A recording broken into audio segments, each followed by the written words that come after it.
11th practice, pretty excited about this one. Want to see how they respond from Tuesday. It was kind of hard for them to get up right after Friday night lights. So I'm just excited to see how they're going to respond right now. But they've done a pretty good job of just meeting and doing the little things to improve each week.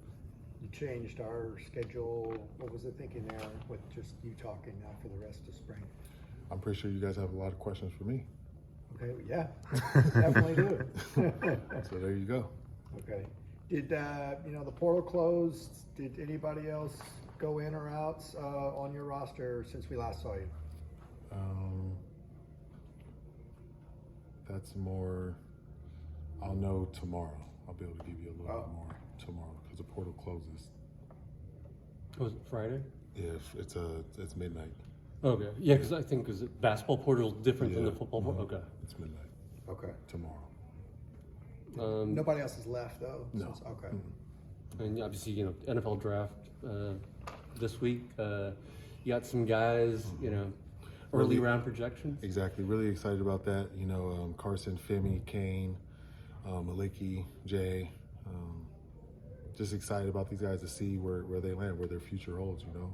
I remember this time myself, a little unknown. Like you have no idea where you're going to end up going, but I was fortunate enough to get drafted back to a place where I was born. So it was pretty cool to go through that experience. How many conversations have you had with NFL teams about these guys in the last few days, especially? Well, first, let's say we're glad to see you.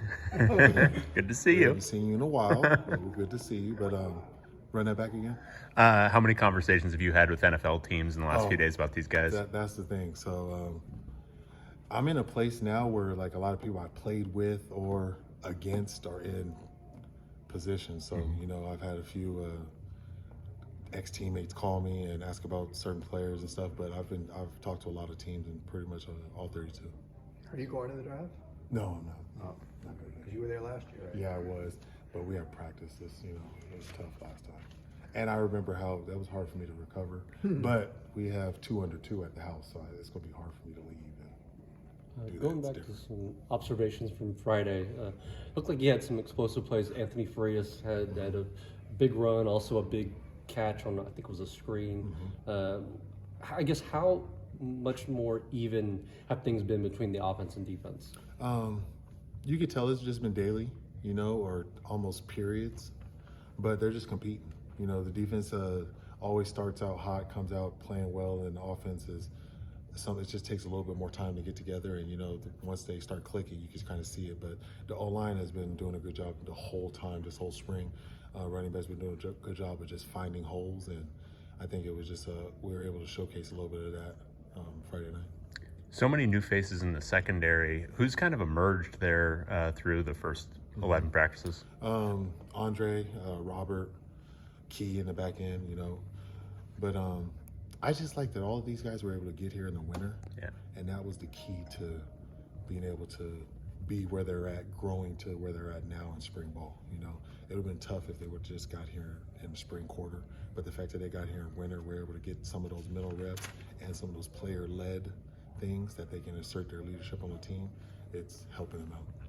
And going back for a second with the running backs in relation with the offensive line, is there something about this scheme that's just a little bit more friendly or simplistic to allow for maybe some more production this year than what you had last year? I just think that,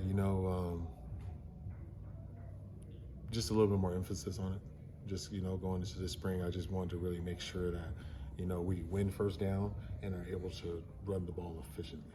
So those were just two things that were really a focus, and I think that we're just being able to focus on that, and we're accomplishing what our goals were going into spring.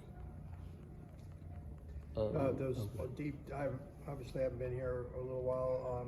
D linemen who were injured, Keanu, Gary, how were they in their recoveries? They're able to do a little bit of stuff out there. They're not full go yet, but it's gradually improving. And Hudson's right there on the Yeah, verge of Hudson's coming the back. same thing with Hudson. Last night they had a NIL event at the store, and it got me thinking, just as far as when it comes to putting together an NIL budget and that sort of thing, is there any one consulting with NFL teams as far as how you guys approach that sort of thing? And also, do you guys earmark a percentage of your budget as far as by position? Like, do you put more value into a left tackle versus, say, a receiver and that sort of thing? So yeah, you do have your key positions that are your hit marks to what you want to do, you know. So yeah, that is a situation that happens. But my GM and my assistant GM both have over 30 years of experience in the NFL. So you know, we were already going towards that model due to the fact that we don't have a salary cap, but you do have your own salary cap on how much money we have and then how we want to allocate it. There had been talk last year about earmarking, you know, X amount of dollars for starters, X amount for second string, X amount for development players, so that everybody had something. Did you do that, and are you going to do that again this year? So it won't be similar to that. Everybody will have a contract, but everybody will have a contract.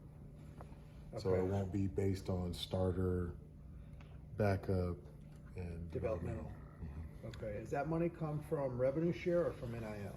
That's come from NIL. How much of a killer is it that the House like settlement? I said, the 90th time, Bruins for Life is actually doing pretty well for us. You know, we probably could be doing more if some of our donors knew where their money was going. Like if you were donating to something and you thought that was going to football, and it didn't, if it could really get to us, then we probably would have a lot more also. But Bruins for Life is actually doing a pretty good job. What's the key to getting that issue sorted out? People just have to let people they need to be aware of what's going on. I'm not sure if we're fully letting people know. You're eager for the House settlement to get, it's a 2 more week delay now. Yeah, so. This is where we're at, you know. They're getting close to it though, but I completely understand what's going on. You know, it's hard to cut players, you know, and I'm glad that somebody's actually looking out for them in some fashion. Speaking of which, I guess I misunderstood when you said you had 93 players. That means total roster.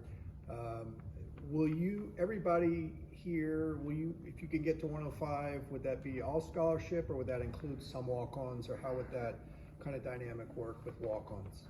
It depends. If we can try to help you out, we'll try to figure out a way to get you help of some nature. You know, I don't want guys to feel like, I just don't want to lose players because they can't afford to be on the team.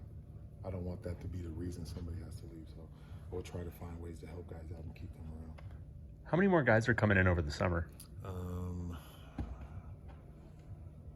It's a small number. It's not. And you still have probably some transfers, some transfers coming in, but it's not a large amount.